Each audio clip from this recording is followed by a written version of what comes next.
رمضان قرب ووحشك أكل مصر، وحشك الجبنة الرومي والبط والحمام، الفسيخ، الجبن، الرنجة، العصاير بتاعتنا. هنا في قرية اللحوم في كيلبورن، العنوان مكتوب عندك. ممكن تلاقي كل المنتجات المصرية بأسعار كويسة جدا اللي هتنفعنا في رمضان.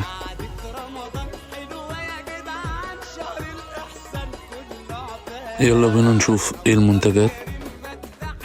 عندنا هنا الجبنة الرومي والجبن التلاجة بتاعتنا برضو،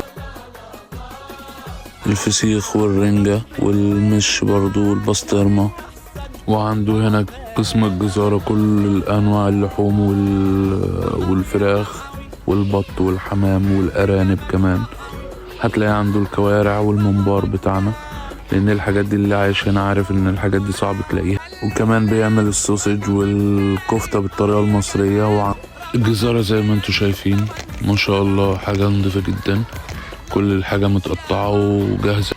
هتلاقي المشروبات بتاعتنا العربي والمنتجات المصرية كمان المشروبات، وهتلاقي السناكس المصري الشيبسي والحاجات الحلوة بتاعتنا، والبهارات التوابل المصرية هتلاقيها، والحاجات منتجات الحلويات والرز والخضار فروزن والعصاير.